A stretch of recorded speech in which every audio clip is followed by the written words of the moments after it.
getting tonight? A big one? Are you? Sure.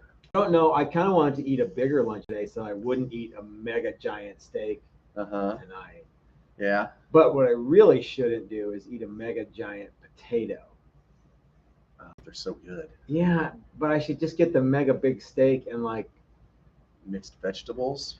So have you ever been to Ruth's Chris Steakhouse? No. Everything's a la carte there, so you can get like a really excellent steak, and if that's all you want, boom, done.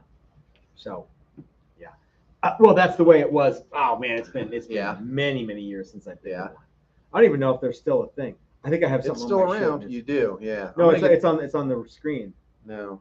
Oh no! Look, see. Oh yeah, Like you did have something there though a minute ago. Yeah. And then flick to the screen. I'm gonna get the kids' hot dog platter. You said that last time, and our I did server, say that, and she didn't think that was she was like, at all. "Hey guys, how you doing?" And then you pulled that, and she was like, "You guys are all cut off for the rest of the night." That was so I'm not gonna even play that game. That must be a joke. They're like a thing that they're like, if anybody comes in and asks for this hot dog, The hot dog, hot dog thing. Give them what for? Yeah, all the children's chicken fingers, The chicken the chicken tendies. All right, so we are just about ready to go here. Hey everybody, this is Matt, and we're at Texas Toast Guitars. Thanks for hanging out with us for Prime Time Guitar Live, the middle slot, Lucky Pierre. We are bracketed by Ike and the gang from Flipside Music, the great American guitar store, and Dylan and his lovely wife, Leslie, from Dylan Talks Tone. And we are, in fact, right in the middle, the best slot of all. Really? So, yeah. I think so, yeah. If this was a band situation, you'd want to have an opener. Yep. Maybe a comedian. Sure. Then us. Sure. There you go. Somebody else to take care of the drunks. There you go. Get them out. So anyway, thanks for hanging out with us on Thursday. We are in the middle of a classic woodworking workshop. Now, this workshop used to be called Build a Classic Set Neck. Mm-hmm. And we had so many people ask if they could build a classic bolt-on. We thought, well, why don't we just add a class, build a classic bolt-on? Mm-hmm. And that went over like a BLT at a bar mitzvah. That was not cool.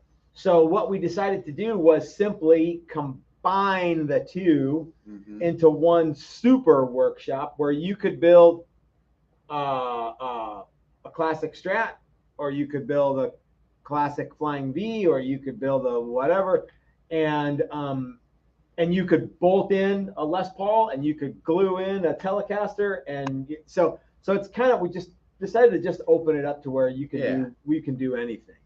Previously there were some pretty hard and steady prerequisites, not prerequisites, but things that you wanted people to do. Yeah. Maple tops, binding. And those were the most. And then we decided, well, you can not do that. Well, yeah. And then one guy said, well, I want to build a Flying V. No maple top, no binding. Cool. Okay. And so we did that. And then there were other people that, no, I don't really want to do that stuff. So, okay, that's cool. So we have, of everybody in the workshop this week, only one did a maple top, and nobody wanted to do binding. So that's cool. Yep. Mm-hmm. So who is joining us tonight? We've got, let's see here. Boy, all the looks like, or just one guy is commenting. No, Richard is here, Tom is here, Dylan is here, Paul is here, Mike is here, Van Shank Guitars is here, Lucifer Builds is here, Neil is here, Gary is here, Joy is here, Bobby Dill is here, Dan Slacker Deluxe, aka Doug, Greg is here, Jeffrey is here. If I didn't read off your name, Nick, Chris is here, ZB, Eugene. So if I didn't read off your name, it's because I just missed it. So yeah. Don't feel slighted. Yeah, I don't mean to slight you, but so thanks for hanging out with us, you guys, and I hope that you hung out with Ike from Flipside Music and Dylan and the other guy who I believe was the mystery guest. Mm-hmm. I think. Is that what they called him? No. It was mystery guest. No, but everybody had Flipside shirts on except for the mystery guy, and that's actually can't remember that fellow's name. So anyway. Let's give him some initials. Yeah. TG. TG. That guy. Yeah. Good. All right. So speaking of everyone's wearing Texas Toast, or everyone's wearing shirts that advertise the product, you have the classic Texas Toast powered by Evil shirt on, and I have Rockin' Vodka. Know why? No. All right. Because I really don't. I'm trying to get Rockin' Vodka Uh-huh. to one, acknowledge our existence, and two, to maybe sponsor the channel, and the third, get Rick Nielsen to come to our guitar shop. Quite possibly one of the cooler, famous guitar collectors of all time. Is it has Rockin' Vodka. That's okay. See, I didn't even know that. Yep, that's All why, right. sir. Cool. So yeah, so if Mr. Nielsen, if you're watching, come over to the shop sometime. Next time you're coming through Denver, maybe. I don't know. Speaking of coming through Denver, Caesar from Los Lobos will be in the shop soon. Yeah, when? Next Friday. Holy they're cow, They're really? playing next Friday and Saturday at Red Rocks with Derek Trucks. Yeah. Now, okay. Caesar says that he's going to come in. I don't know when he's going to come in, or if he's going to be, feel like doing a live stream. But he's going to come in and pick up the guitar that we are building for him. Yep. And wouldn't it be something if, he brought along his entourage? Who knows who that is? Yeah. Yeah. So I'm actually building him a left-handed double cutaway this week, and I am doing using some techniques that I haven't done for many years, and they have spawned a bunch of videos about Gibson guitars, because that's kind of that's what we're basically building him, is a Gibson style guitar. Well, I can tell you this much, Chris. If you make 2 videos that are you saying something about Gibson and then building a guitar that isn't a Gibson in both videos, and in one video you say Gibson is the best in the world, and in the other you say Gibson is the worst in the world, the one that reads Gibson is the worst in the world will get, at the time of this recording, 5 times the watches as the one that says Gibson is the best. Yeah. And I made those videos like 2 weeks apart, I think. And in the one where I say that Gibson makes the worst necks in the world, I even say how much I love Gibson guitars. And then I proceed to make a guitar neck that is unlike a Gibson. And it's just like, look, this is how I do it. But isn't that odd? And people say, boy, they are really into defending the brand. Oh, in the comments section? Yeah. So, but I can tell you that if you, but when you make the video that says, where I'm not actually building a Gibson, but I'm making something the way that I do it, that 30,000 people don't watch that video and go, you're right, Gibson rules. But as soon as I say, I don't like something, which is not what I said, I have to they have to jump in and defend it. I don't even think they watch the video. I think they just turn in and yeah. So one fellow told me that there was no need for me to resort to clickbait title. Actually, the first thing he said was, so this is just a big ad for your guitar company. I saw that one. And I'm like, well, yeah. Duh. Everybody's YouTube channel that is a business, that's what they're doing. No, it's 100% informative for you, the viewer. Yeah. It's an advertising vehicle for that company or that brand, and that's okay. Yeah. I don't think anybody really is surprised by that, are they? And sometimes the channel is the brand and is the product, right? So everybody, is making. Yeah, whether the video is the end product or the video is about the end product. But then he said I didn't need to resort to clickbait titles, and I'm like, I think everybody who makes a product, like let's say you go to the grocery store and you buy you really like, I don't know, Lucky Charms. Oh, I do love Lucky Charms. Have you ever noticed that the box changes? Well, why do they do that? So it catches your eye. No, they just do it because they're resorting to clickbait. Yeah. Oh, So they don't want to sell cereal. no. That's the last thing they want. They should give that away. They should so just kids can give enjoy Lucky it. Charms Yeah. away. Okie dokie. You're not allowed to make a living, Matt. Hey, Jimmy's in the house. All right. And so is Brian Duncan, and We so saw is Brian Duncan Ricky. earlier. Yeah, we did He see came Brian by, Duncan. It's yeah. very good to see that guy. Yeah. He just rolls in. He does, yeah. He I just was in the breezes other room. through. I walked in. I was like, "There's more people in here now." Yeah. Oh, it's Brian. Cool. Excellent. So, guys, if you have any questions or if you want to talk some trash, this whole hour is going to be us trash talking and guitar building. We're not going to build guitars. We're going to talk about building guitars. Yeah. And we have something very specific that we want to. I happen to know because I talked to Dylan. He said that Leslie is going to pick up the Batfish guitar. This was, let's say, an hour ago. Right now, so an hour ago, she went to pick up the guitar. So he's going to have the guitar that we did a live reveal for last Friday. He's going to show you guys how cool it is, and he's going to talk about how neat it is. And I want to talk about something neat that we kind of forgot to talk about last time. Kind of glossed over it. Now, for those of you who are concerned that this might be an ad, it is. I'm going to talk about something that I'm going to try to sell you. So, full disclosure. Yeah. So if you don't like that sort of thing, maybe Lucky Charms is what you should do for the next couple minutes. And then we'll get back to smack talking. Yeah. Okay. So the Batfish guitar course is $2,500.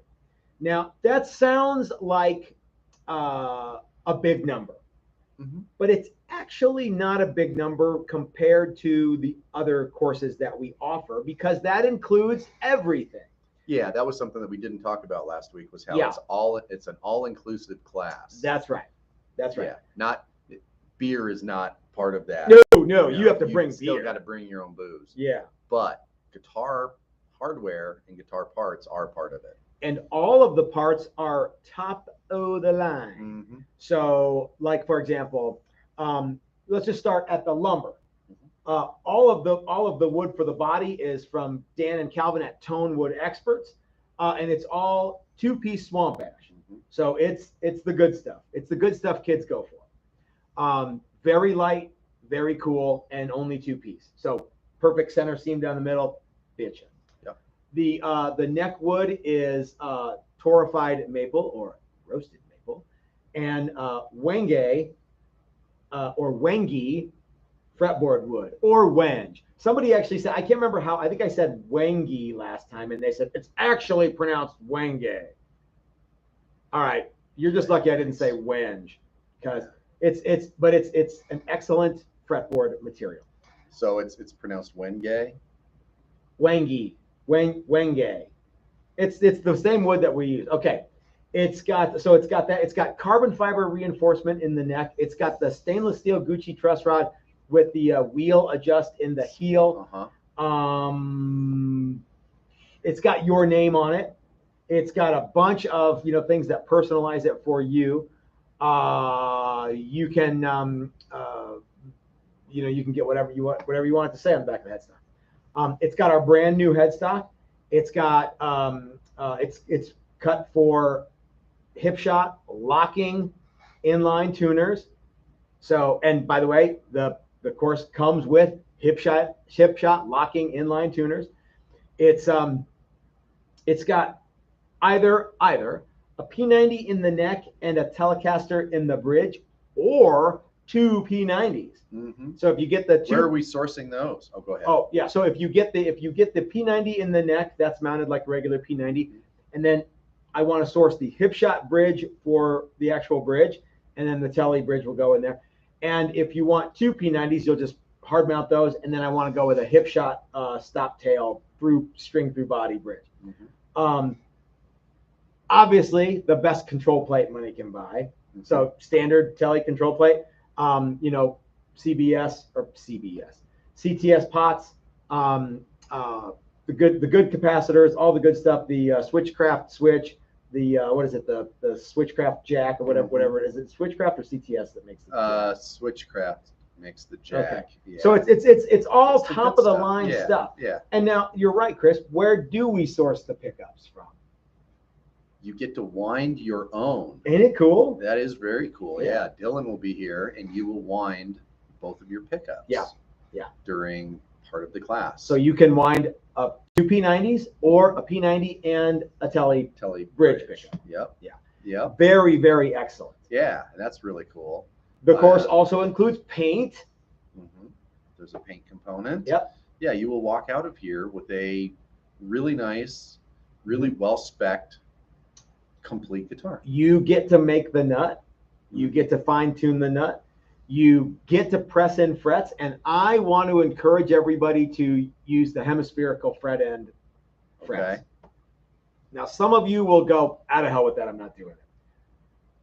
And that's fine. Mm-hmm. But for those of you who might have a little more experience and might be a little ahead of the curve. A little more daring. A little more daring, maybe. A little more, what the hell? Yeah, if you're like a member of the SAS and you show up with a Who Dares Wins patch, you should do the hemispherical fret ends because Who Dares Wins. That's right. Yep. So yeah, so I mean it's by the way, that's a $500 upcharge. If you talk to Nigel Fortner, who is Forster.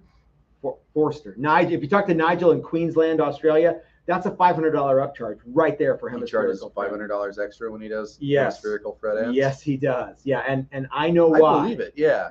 It's not the easiest thing you could ever do. Mm-hmm. So yeah.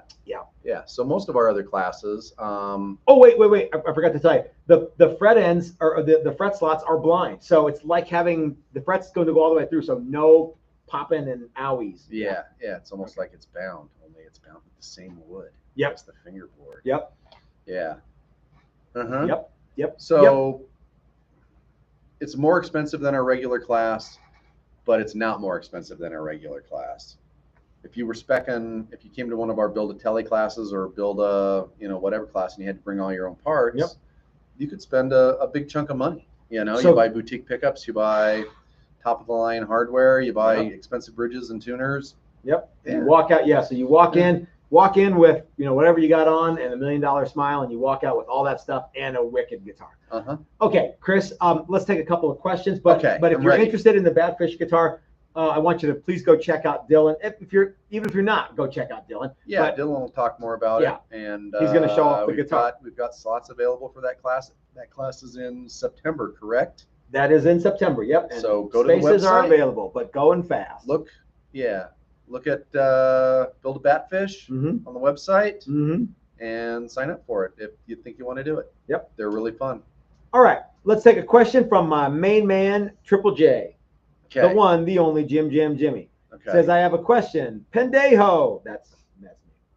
How does Eastwood Guitars get away with making all those iconic body shapes lately? Are they buying a license from the companies? Chris, you might know more about what Eastwood is up to than I do, which doesn't mean you're a pendejo, but correct. Maybe you are. I am not a pendejo. I am an honorary pendejo. Okay. But yeah, I'm a pendejo by marriage. Yes, that's right. No, I think a lot of those body style. I think nobody really owns the rights to a lot. So are they making like Strats and Tellys or? No. So famously, one of the first things that they did build was Strats and Tellys, and he had a hard time selling them. Okay. But the quirky, crazy stuff that he had made sold really well, so he kind of decided to go off in that direction. Yeah. Originally, he was just a used guitar guy in Canada. Oh yeah. Yeah. And then he imported some Mosrites from Japan into Canada and sold those and did pretty well, and started doing some other stuff and now he's got all those quirky, crazy shapes. And I think just nobody really owns a lot of that stuff anymore. Okay. There's not a lot of guitar shapes that are so iconic anybody feels like they need to own them. Why is Gibson owns their own stuff. Yeah. Fender, So Fender why doesn't is it even that, own the Strat? Well, that was good. Yeah. So why is it that anybody can make a Strat body and a Telly body, provided they don't use the Fender headstock, but Gibson is very adamant about you not using body shapes, and of course one of the most notoriously not interested in you making one of their guitars is Rickenbacker. Yes. What is it about that? I don't know, and I don't know the ins and outs of all of that stuff. Okay. Apparently you have to have been on the case since the beginning of that body shape. Yeah. And tried to protect your intellectual property the entire time. You can't just start up willy-nilly. Yeah. Okay. So I don't understand. I don't quite know why the fender thing, other than those fender headstocks are considered the image of the company, or the I don't know, right. something like that. It's like you can't use the word Coca-Cola on something. I bet you that Fender is not really that concerned about losing market share to Joe Blow making a Strat. Yeah. You know what I mean? Yeah. I mean, they basically dominate the. Yeah. Well, so the funny thing is, I think if they thought they had a leg to stand on, with Strats and Tellys, they would. But they've let other people make that stuff, and I think it's funny that they're willing to license or give somebody license to make necks with those headstocks on them. You can buy. I don't think it's even that big of a deal to do it. I think that Fender licensing for necks makes way more sense because I have a sneaking suspicion that if Fender needs a bunch of necks, they can call their licensees and say, hey, we need a bunch of necks. Yeah. You know what I mean? Anyway. Yeah, I don't know. For example, now correct me if I'm wrong. We had a fellow in here who worked at Warmoth for a while. And he didn't just work at Warmoth. He had a little juice, right? He was a muckety. Yeah.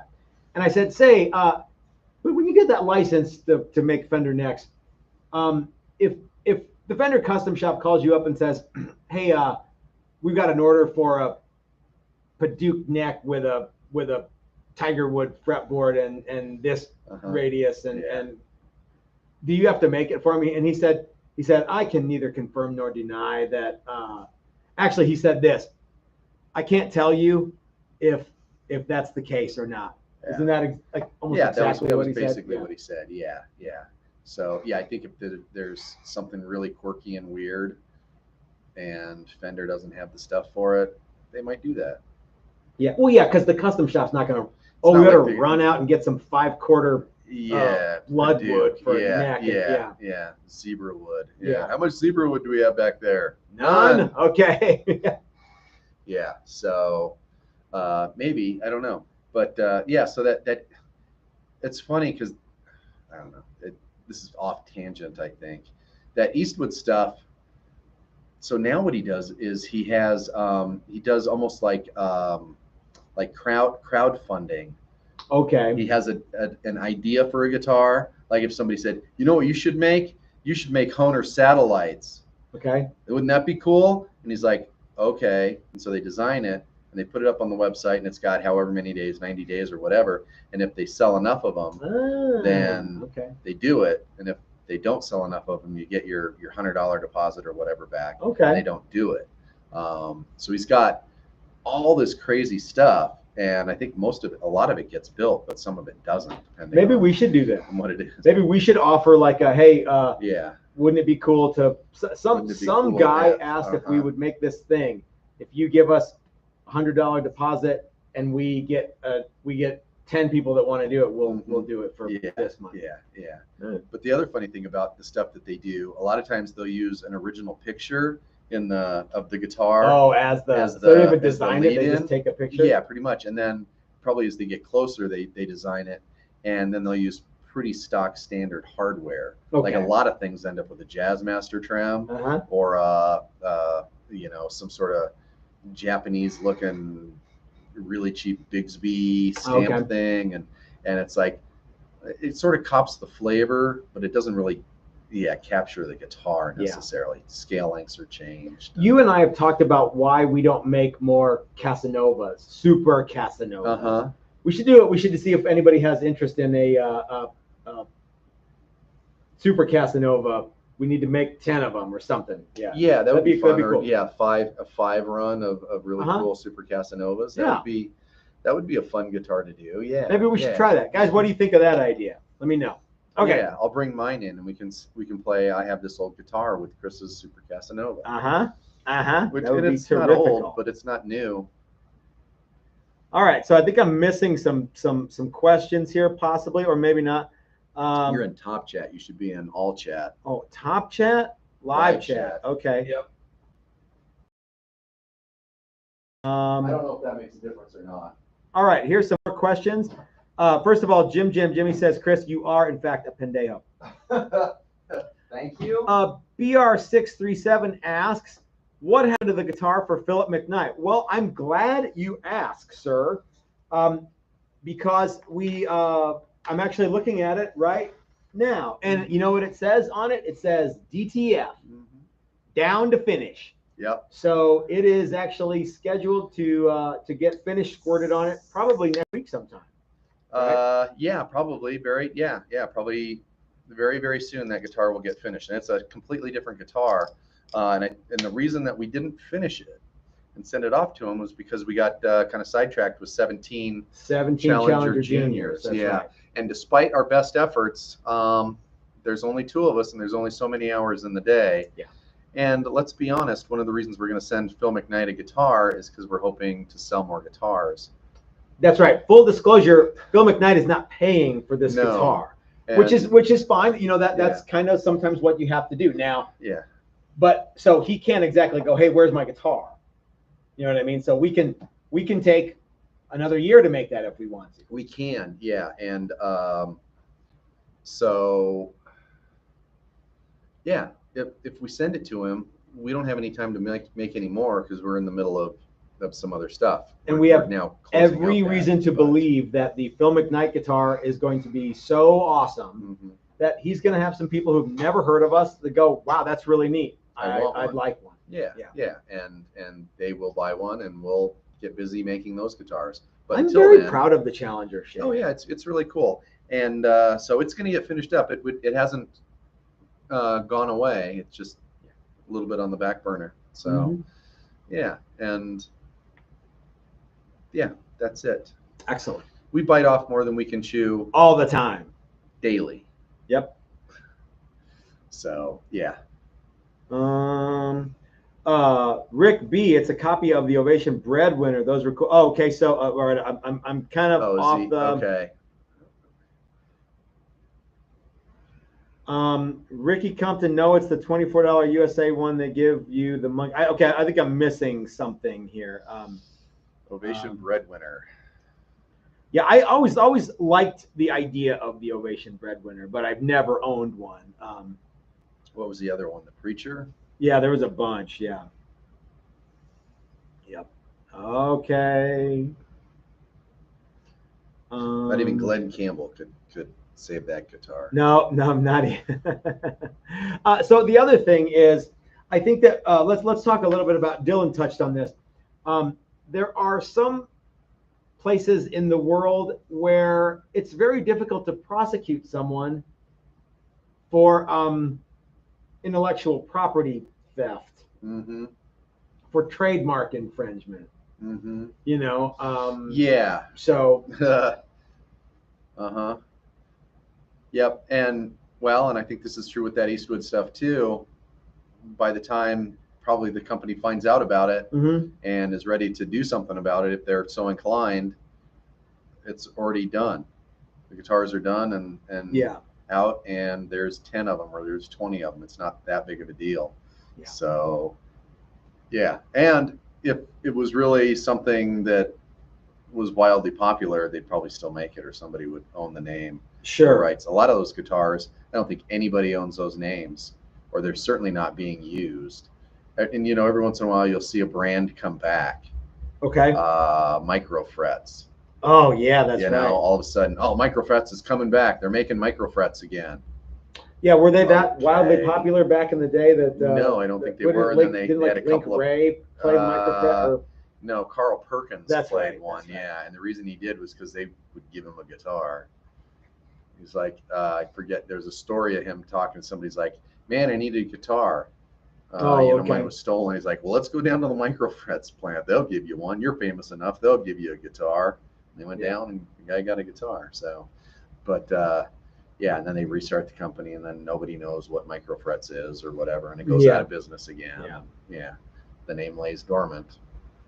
All right. So Tom L asks, I was looking at a pin router that doesn't have pins. How many do you regularly use and what size? Okay, so I think that so it doesn't come with pins. Tom's got a line on a pin router and it doesn't have any pins to go with it. Okay. Tom, one of the things that's coming up on Sunday is my video where I talk about bandsaw and pin router, mostly because I made the video before workshop started this week. I have to edit it tomorrow because I have to get it done tomorrow. Yeah, because then you're leaving town. Yeah. So the pin router pins are really cool because they are not attached to the cutting head. So if you imagine, I know I could just answer your question, but one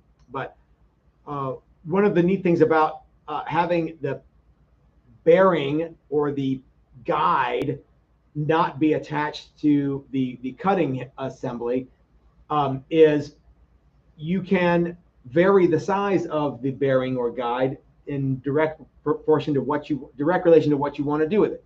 For example, if you wanted to cut flush, you could have a 1/2-inch cutter with a 1/2-inch pin, and provided the centers were the same, you could buzz it out and do flush cut all day long, just like you do with a router with a bearing that's the same size as the cutter.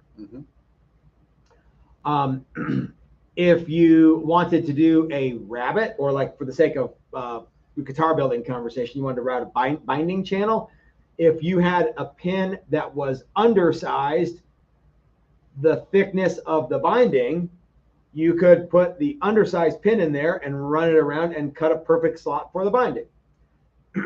If you wanted to make if you had a neck pocket template, say, that was a little bit loose and you wanted to make it a little bit tighter, you could make the pin slightly bigger. We do that all the time by just wrapping tape around the pin.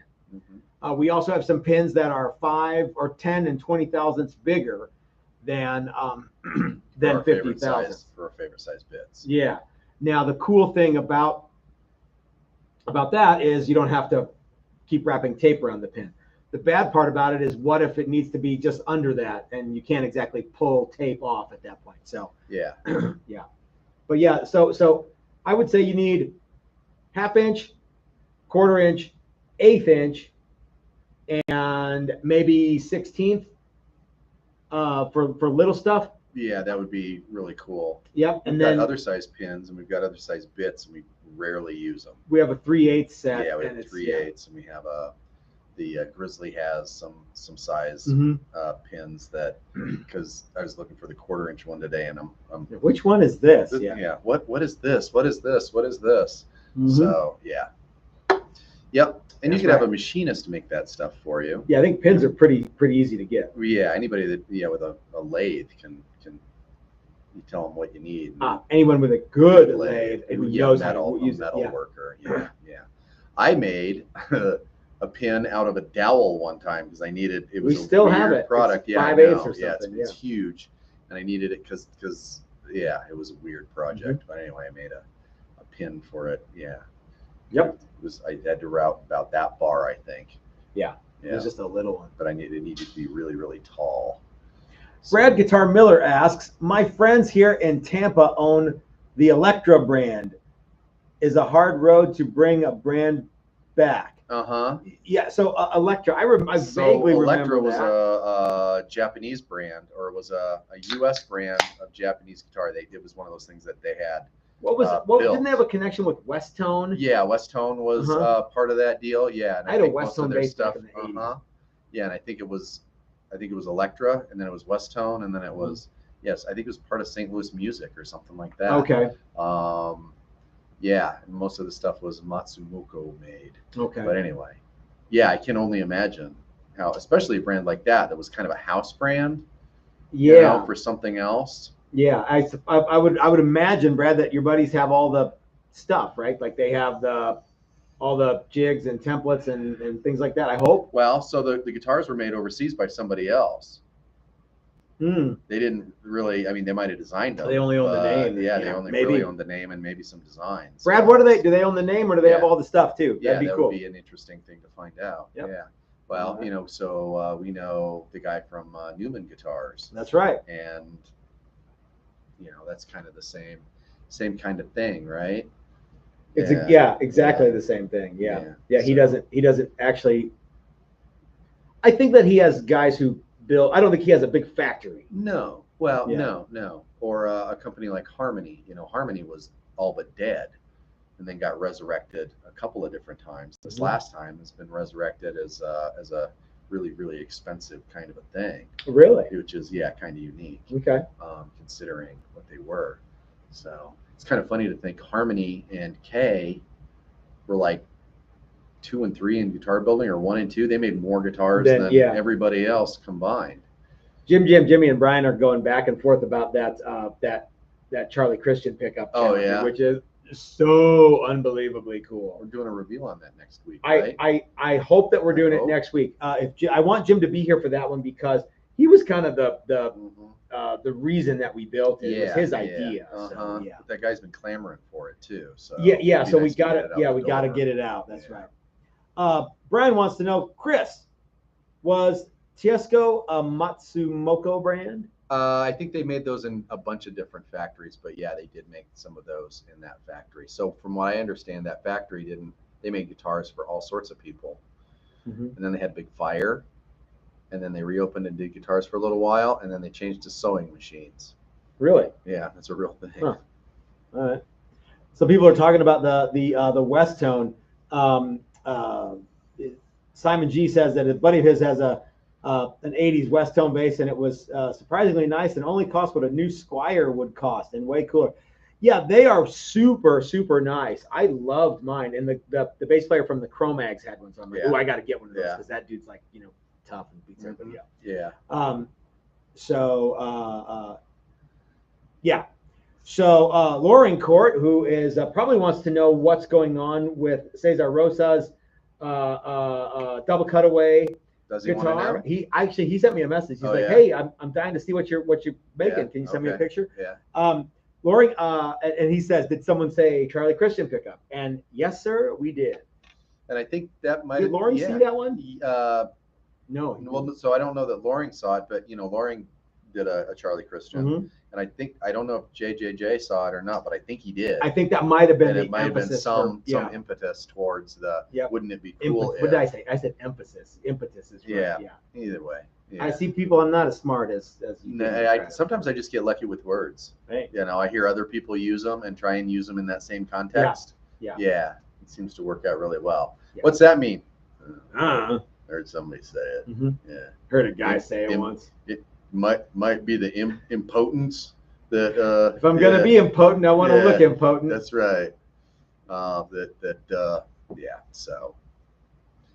Anyway, so we were talking about Charlie Christian pickups. Loring wants to know what he's not saying, hey, what's up with that, but it was a fun project to build that, because I had to do it as vintage Gibson style as I could, which meant 17-degree headstock. Oh, the Cesar Rosa. The single acting truss rod with the curved slot. You guys saw the video where I was doing it, and just Chris and I have come up with ways to do things that are so different than what we normally do.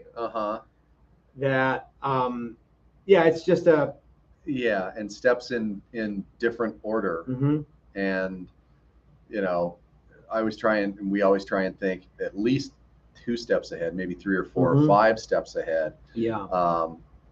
And going back and having to refigure order is really weird. That might be well, if you do this, then it's going to throw this off. So then you got to So you did a bunch of weird stuff. Yeah. It's like, why? Well, so we talked about doing a like a group buy kind of thing for which it's a forum term. I hate to use it, but group buy for Super Casanova.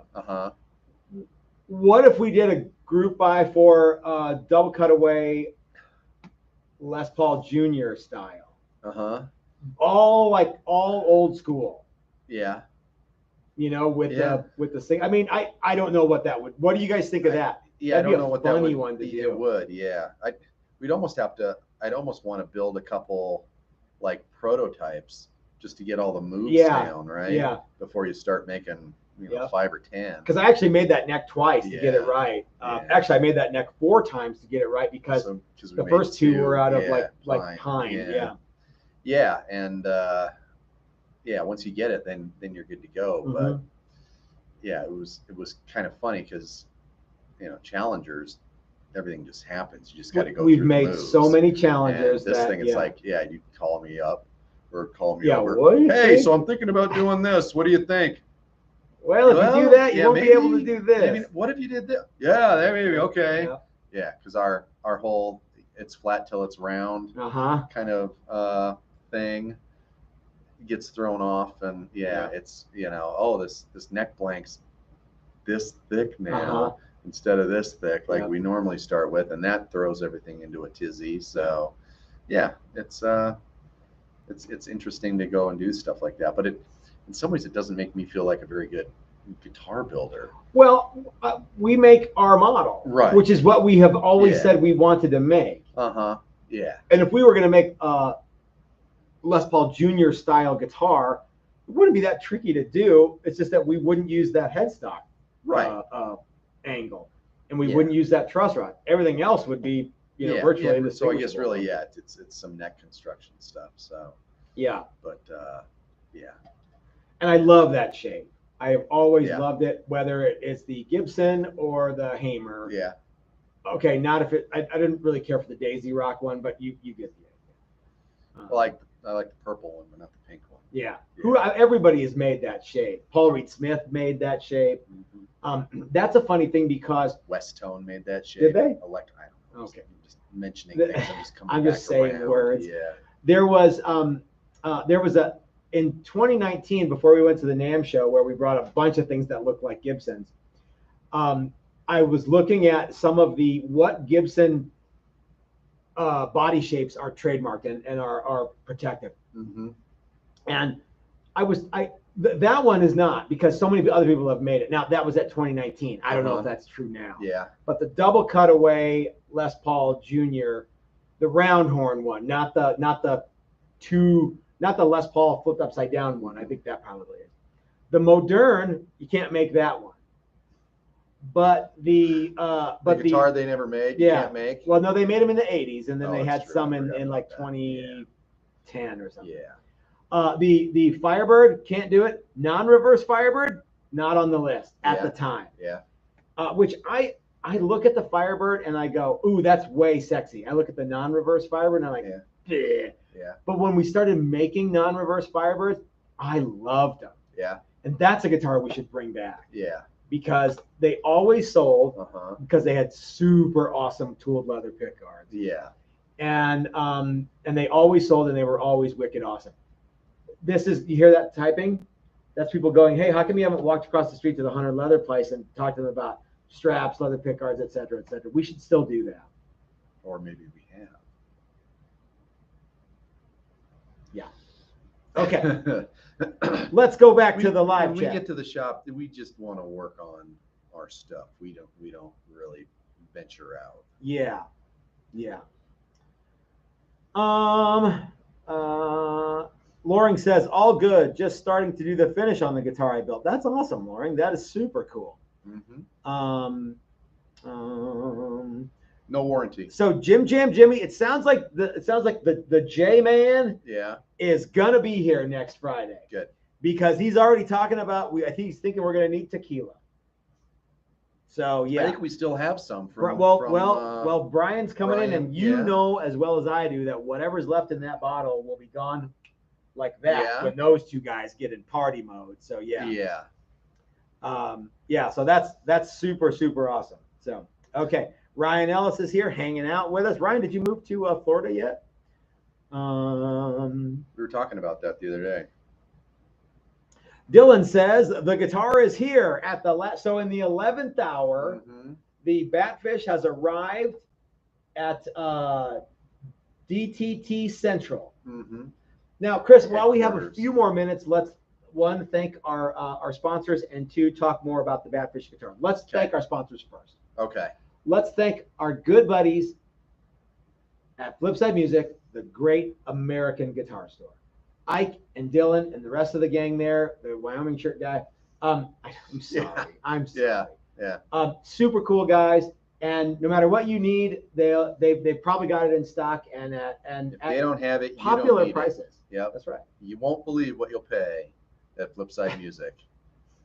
You know, when I was a kid, my dad used to take us to Flipside Music, and we didn't have a lot of money, but I always felt like I got a good deal when I went to Flipside Music. Yep. The great American guitar store. Okay, that's not really true because Flipside Music's only been around for like 8 or 9 years. So, and I haven't been a kid for a long time. Right. I've acted like a kid for my entire life. Yep. Yeah. I also want to thank Dylan and Leslie from Dylan Pickups, Dylan Talks Tone.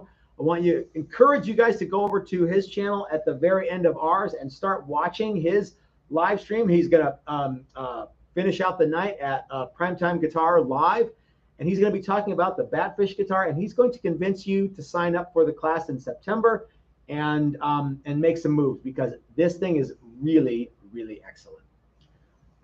Yeah, and it's a really fun class. It's going to be really all the classes are really fun, but you know who else is going to be participating in that? Steve from Maximum Guitar Works, Chris. Oh, is he? Yes, he What's is. He going to be doing? He was going to be making the necks for that. Oh, yeah. He's going to probably come in and say hey to everybody. And if you sign up for that class, here's the other thing: you get 10% off Steve's templates if you sign up for any class. So that's pretty cool. Yeah, and I don't know for sure, but I think at least 2 out of the 5 days he's going to be here, and we're all going to start with excellence. On those 2 to 5 days, he's gonna give a little speech. We're gonna start with excellence, and he's gonna tell his start with excellence story. End with liquor. Yes. We're not gonna be liquoring in the middle. We're gonna end with liquor, but we're gonna start with excellence. Yep. Yeah, and we're gonna finish with cold beer. Yep. And you know who else is gonna be there?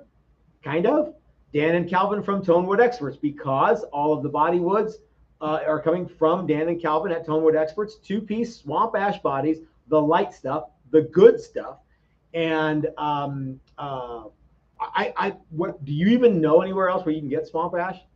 No. You can't get it. You can't source it locally. No, you can't just go and source it. That's one of the few woods that is I think somewhat specific to guitar building. Yeah, I think as far as something that people really want. No one wants a swamp ash baseball bat. No. Look at my new dining room set. It's swamp ash. These chairs are really light. It's so soft I can put a fingernail in. Yeah. These new chairs are really light. Yeah. And John and Cheryl from Bitterroot Guitars, guys, if you use code TXTOAST at checkout, you get 15% off your order from John and Cheryl at Bitterroot Guitars. And last but not least, I want to thank Chris and Dina from Odyssey Beer Works. And Chris, I have an update for you. Odyssey Beer Works is having a car show August 7th. Yeah. Sunday, August 7th. And you know who's going to be spinning and grinning? I'm going to say all your favorite rockabilly and outlaw country jams. The one, the only, Jim Jam Jimmy. Good. I don't even think he's going to have a shirt on. It's going to be wicked hot. He's going to be just like, buff. Yeah. And like, check it out. Yeah. Check it out, brother. No, he's not going to do that, but he might do that. I don't know. Yep. Here's some killer Jerry Lee. Yeah. Yeah. Mark Pell says, Matt, challengers look great. Are really cool. I mean, it's practically your identity. Never stop making them. Be proud. I hope to buy one someday. Mark, thank you so much. That is a lovely, lovely thing to say, sir. I am very, very proud of the Challenger guitar. Mm-hmm. So yeah.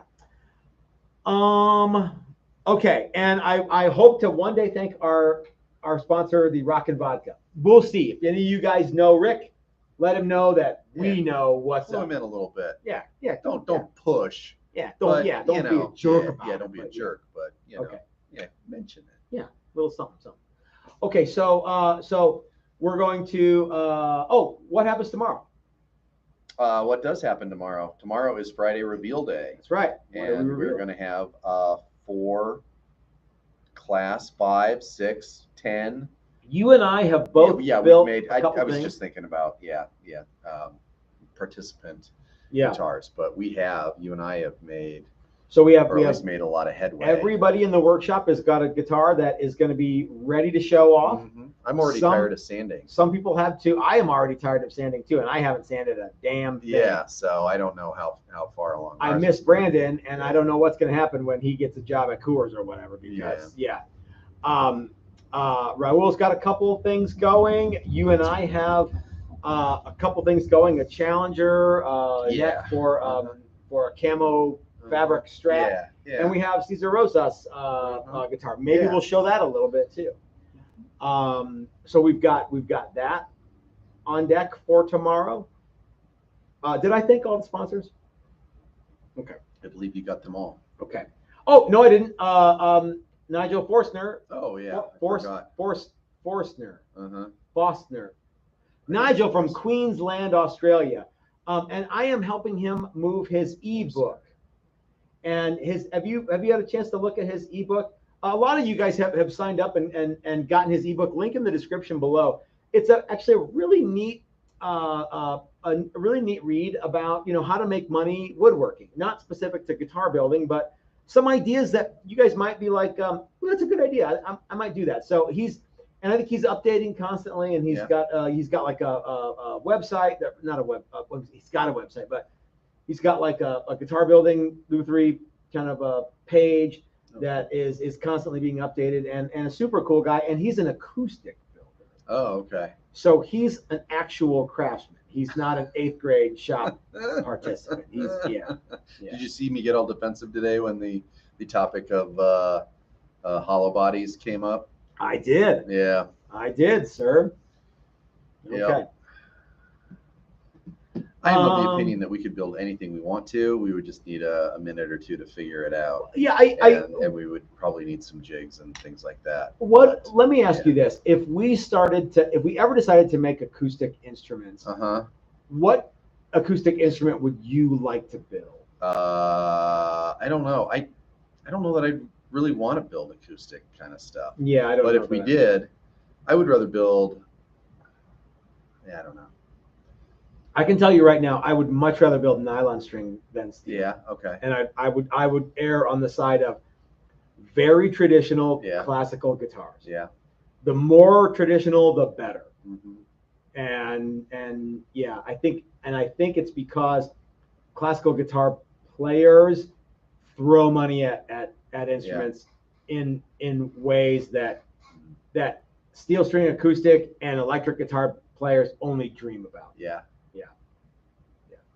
So I don't know. I mean, I don't know if I want to do that. Yeah, I don't want to do that. Part of me wants to do that, but yeah, I would have to come. I would sneak in for like an hour or two every day and like build one and I'd show you, and you'd be like, "The hell is this?" Yeah, how long did that take? Oh, cool. Yeah, I don't know. It doesn't. I like acoustic guitars well enough, but yeah, I really don't. I really have any chance. So that's the funny thing is that, but it's not really my go-to guitar. Yeah, and it's not really something I ever thought. You know what? I think I want to try and build one of those. I need to bend sides. Yeah. I need to work with really thin wood. Mm-hmm. Yeah. Maybe Caesar will convince us to make a bajo sexto. Sure. Or something. I don't know. Yeah, let's do that. So I would rather make like a classic, as we were talking about, Gretches and construction. Mm-hmm. I would rather make a real live, carved top, hollowed out maple top in the back. Yeah, the real live artisan. It's going to take me a really long time to build kind of a guitar. Here is something. So Kirk Briggs writes, "Make the Challenger a thin line acoustic electric." Kirk, all of our Challengers are in fact hollow. They are. Well, all of the Challenger. Or semi-hollow, yeah. That's right. Yeah, we have some that are solid, but the fancy mahogany with maple top ones are semi-hollow. Yep. Yeah. So now that's not exactly it's not the same acoustic, thing. Right? But I don't think I played around with that a little bit and kind of went. How hollow are the thin lines? They're not as hollow as I think. I don't think. No, I don't think so. But they're fairly thin. I mean, they might not be quite as hollow as what we're doing, but they're Do they have a center block, or do they have a center block? It goes all the way down, or just okay? Yeah, I believe so. I think the thin line is really just sort of made to look like it's an acoustic, so they hog out that area by that F hole. And that's cool. Yeah, I think so. Yeah. So yeah, maybe we need to do an F hole in a Challenger one day again. You know, Andrew St. Pierre has one. T hole. Maybe we need to do the mud flap girl. Again. Yeah. The mud flap girl needs to be resurrected as the F hole. That was the greatest F hole of all time. It really was. And the best, tackiest guitar ever built by anybody. Remember Dan's whale F hole? Yes. Not as cool as the mud flap girl F hole. We could do that, yeah. Yeah. Yeah. Ooh, I might want a tiger. Meow meow. Or like a really big like a jackalope. Ooh, yeah, that'd be that, pretty fearsome. Or like maybe a Bigfoot lying down. Sure. Or like an angel with wings singing lead. Singing lead. Yeah. All right. Hammered drunk. Hammered drunk. Okay. Hey, everybody. If after you're done watching Dylan, go check out Thunder Mind. He's got a new wave exhaust design. Come on, man. Exhaust, really? All right. Dylan says, y'all, this guitar is awesome. You better check it out. And yes, you better check it out. And Dylan, I think Dylan had no idea how neat it was going to. And you can see the picture, but unfortunately, the flat black doesn't play red hot on video. No, yeah, it doesn't. Better in person. Oh, the other thing is you get to paint your own guitar and satin. You get to paint your own Batfish, whatever color you want. Black is beautiful, but you know what else is cool? Creamy white is super awesome. Those always look really good. Yeah, they do. They look sweet. It's ash, so it's swamp ash, so like that kind of butterscotch is wicked cool. Just raw. Just raw would be awesome too. Actually, that'd be really natural. Is cool. Yeah, TV yellow. The other thing is that guitar comes with a case, and Dylan says the case ... Forgot about that. Yeah, the case is radical. We're gonna lose money on this deal.